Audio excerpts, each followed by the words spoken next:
तो ये है नौकरी करने वाली रेखा, सूर्य रेखा। अच्छी कीर्ति के लिए, अच्छी नौकरी के लिए मैं भी धन कमाना चाहता हूँ, क्या मेरी सहायता कर सकते हैं? अच्छी बात, एक अच्छी नौकरी करो, नौकरी देते हैं, रोजगारी मिल जाती है उसे। ये किसके आश्रय में किससे पूछता है, किससे प्रार्थना करती है? इस रेखा से, इधर जो जहाँ चलती है वो रेखा। भाई मैं नौकरी नहीं कर सकता हूँ, मैं बहुत पढ़ा लिखा नहीं हूँ, भोग भाग्य तो भोगने की इच्छा है, वैसे भागी बनाने का काम आपके हाथों में, आपकी दया पर निर्भर है। भक्ति तो है, शक्ति है, भक्ति है, मगर मोलने के लिए, करने के लिए धन तो चाहिए ना। धन रेखा से पूछते हैं, हाँ बोले तो व्यापार भी कर सकते हैं। बहुत सालों से कोर्टों में है, एक जायदाद प्राप्त हो ही नहीं रहा, जरा मेरी तरफदारी कीजिए ना, यही स्थान पूछते हैं। तो कोर्ट में विजयी बनते हैं, अचानक एकदम करोड़पति बन जाते हैं। इनका साकार हो, ये सानुकूल हो तो। भाई मैं कड़ा तपस्वी बनकर मैं कमाना चाहता हूं, यहां से रेखा निकलती है।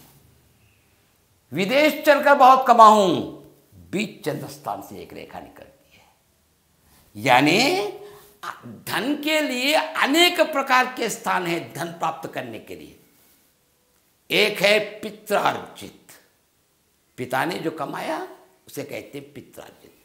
पित्रार्जित केवल धन के रूप में हो नहीं, साहित्यकार है, आप भी साहित्यकार है, उसके द्वारा धन कमा सकते हैं, ठीक है। वो स्वार्जित, स्वयं नौकरी करेगा और अपनी अर्जना पर जीवन बिताएगा, संपन्न रहेगा, स्वार्जित। पित्रार्जित, पूर्वार्जित, दादा परदादा लोग भी कमा कर रखते हैं, जायदाद के रूप में, घर के रूप में, या कोई न कोई वृत्ति के रूप में। कपड़े के व्यापारी हैं ये, कपड़े के बेचने के बहुत पुराने व्यापारी हैं, उसी वृत्ति को अपनाकर बहुत धन कमाएगा। क्या ये पूर्वार्जित नहीं है? उसी वृत्ति को पिताजी ने अपनाया, क्या वो पित्रार्जित नहीं है? उसी वृत्ति को आप भी कर रहे हैं, पूर्वार्जित भी, पित्रार्जित भी, स्वार्जित भी।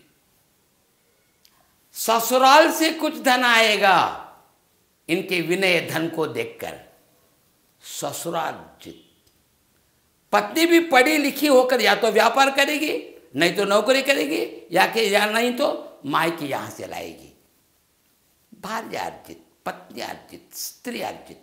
माता के द्वारा भी कुछ धन आ जाता है, मातृर्जित, स्त्री अर्जित। समझिए ना, यहां से जो रेखा यहाँ आकर धन रेखा से मिलती हैं, तो यहां से कोई ना कोई एक रेखा निकल कर यहां चलती हैं, वो भी धन रेखा ही है।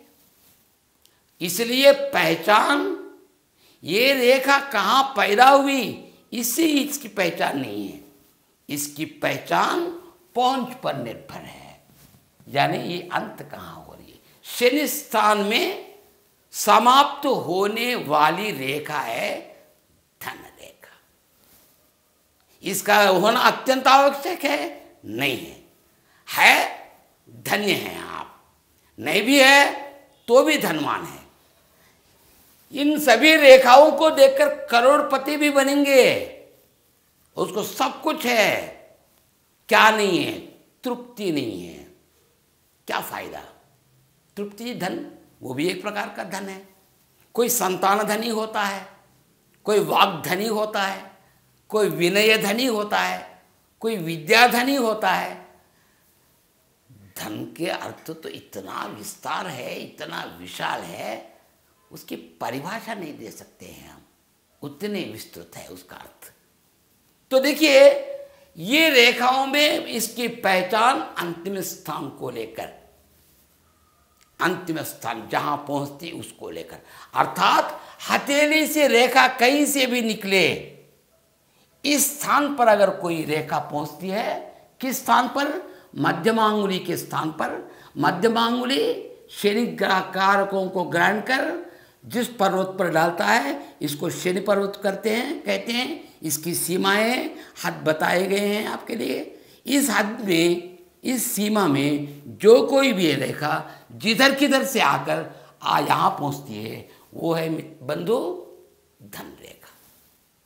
नाना प्रकार के धन, जिस प्रकार मैंने बताया, ससुरार्जित, स्वार्जित, पित्रार्जित, पूर्वार्जित, न्यायालयों से दिया गया हुआ अर्जित, भार्यार्जित, मातार्जित, विदेशी जाकर कमाने से। नौकरी क्या करती है? पैसे कमाती है। नौकरी भी ऊर्ध्व रेखा है। धन, अरे भाई, धन के लिए कौन प्रयत्न नहीं करता है? हर कोई व्यक्ति धन के लिए प्रयत्न करता है। मरा हुआ जानवर के चमड़े से जो ढपली बनती है, जो ढोल बनता है, बजा कर देखिए, धन धन धन, वो भी धन कहता है। धनम मूलम सर्वम जगत, पूरी जगत ही इस पर निर्भर है। इसीलिए तो हम हिंदी में भी कहते हैं, दाम किए सब काम। अगर दाम, पैसे है तो दुनिया में सब कुछ कर सकते हैं। हर किसी को मोल सकते हैं हम ये हर किसी को खरीद सकते हैं, सिवाय दो चीज़ों के, जननी जनक संतृप्ति। ये तो स्वयं ये पूर्व जन्म का कर्म है।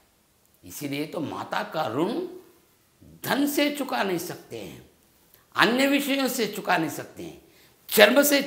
चर्म निकाल कर चमड़े से, अब हमारे चमड़े से अगर चप्पल भी बनाकर पहना देंगे माता पिताजी को, तो उनके ऋण से ऋण नहीं हो सकते। वो है, वो कहाँ से मोल सकते हैं हम? माता को सुखी रख सकते हैं, उसके लिए एक गाड़ी इनाम के रूप में दे देते हैं, चौपाई वाली गाड़ी में घुमाते, हेलीकॉप्टरों में फिराते हैं। शक्ति है, धन है। माता को मोल सकते हैं? माता बूढ़ी हो गई, दांत झीली हो गई है, बहरी है, वृद्ध है, झुकी है, कुबड़ी है, क्या सुंदर अन्य स्त्री को देखकर कोई उसे माता कह सकता है? माँ कैसी भी हो, माँ माँ है। माँ की ध्वनि, यहाँ से प्रेम जन्म होता है। माँ का कहाँ मिलता है? आज तो क्या करेंगे, हम पर भी पाश्चात्य का रंग डाला जाए। मम्मी, डैडी, उसके अर्थ कितने बुरे हैं अंग्रेजी में देखिएगा। दिल धड़कता है उन शब्दों के अर्थ जानने से। नहीं, हमारे भारतीय आत्मा हमारे शब्दों में, हमारी भाषा में, हमारे विचारों में, हमारी करतूतों में भारतीयता दिखाई पड़े। ये है हमारा, हम भारतीय हैं। मतलब एक देश, विश्व भर के लोग हमारे भाई हैं, पर हम भारतीय हैं। हमारा एक अस्तित्व होता है, हमारा भी एक पूर्णत्व होता है, हमारी भी स्थायी है। हमारी स्थायी का आराधना करो। हमारे एक इष्ट देव होता है, उदाहरण के तौर पर वेंकटेश्वर जी। हाँ, वे मेरे इष्ट देव हैं, आराध्य देव हैं। क्या बाकी देव देवताओं को, अन्य मतों को नहीं चाहता हूँ? हाँ, वे आराध्य नहीं हैं, गौरवनीय है, आदरणीय है। आराध्य भगवान अलग, आदरणीय भगवान अलग। भगवान एक ही बता रहे थे, बिल्कुल एक है। लड्डू कहो, जिलेब कहो, जो भी कहो, अल्लाह कहो, इब्राहिम कहो, यीशु कहो, वेंकटेश्वर कहो, शिव कहो, नारायण कहो, ब्रह्म कहो, भगवान एक ही। स्वीट एक है, स्वीट्स के नाम डिफरेंट हैं, कॉफी। भगवान एक है, शक्ति एक है, नाम भिन्न। मिट्टी एक, मूर्तियां नाना प्रकार की। सोना एक, जेवर नाना प्रकार की। अनेकता में एकता, एकता में अनेकता, सब मिलाए तो फिर एक ही। पहले जहां रहते, जय भारत माता की जय, विश्वजनों की जय। विश्व कल्याण भी चाहते हैं हम। जय जगत, जय भारत की नहीं, जय जगत भी कहिए आप। विश्व भर के लोगों का कल्याण चाहिए। क्या शास्त्र केवल भारत में ही जन्म होने के कारण भारतीयों का ही शास्त्र है? विश्व भर के लोग इस शास्त्र के जानते हैं। सभी लोगों पर ग्रहों का प्रभाव रहता है। क्या ये विश्व भर का शास्त्र है? नहीं नहीं भाई, अब दूसरे देश के हैं, गुरु का प्रभाव पर नहीं रहेगा, शनि का प्रभाव। ग्रहों का प्रभाव तो भूगोल पर ही पड़ता है। क्या ये भूगोलवासी नहीं है? भूगोल में जब बसे हैं, उस भूगोल को विश्व नहीं कहते हैं। विश्व की जनता हमारे भाई नहीं है। भाईचारा का संबंध रखिए बंधु। विश्व कल्याण चाहिए।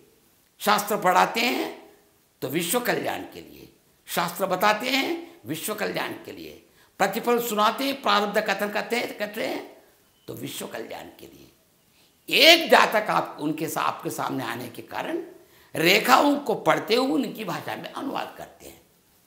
बस विश्व भरों के लिए नाना प्रकार की भाषाएं हैं। क्या उनके हम हिंदी में बताएंगे या तेलुगु में बताएंगे या मराठी, कन्नड़, तमिल, तुलु, अन्य भाषाओं में बताएंगे तो वे नहीं समझ सकते। उनको अंग्रेजी में भी बताना पड़ेगा। जिस भाषा को वे जानते हैं उस भाषा में बताना पड़ेगा। इसलिए मेरा कहना है शास्त्र है सबका, बोली कहने की शैली भिन्न हो सकती है, प्रारब्ध एक ही, नाम अनेक। कहीं की बिल्ली भी क्यों न हो म्याऊं ही कहती है, कहाँ का भी कुत्ता का क्यों न हो भौ ही कहता है, कहाँ का शेर भी क्यों न हो दहाड़ना एक ही। सब एक है, सब शास्त्र एक ही कहते हैं, प्रारब्ध। ज्योतिष का माध्यम ग्रह है, गणना है। सामुद्रिक शास्त्र की गणना रेखाओं से, रेखाधारित, गणिताधारित, संख्याधारित, अंगाधारित, तिलशास्त्र भी तिलाधारित, यानी उसका कोई ना कोई आधारभूत होता है, मूल होता है, उसको लेकर बताते। तो भाग्य रेखा हो न हो चिंता करने की जरूरत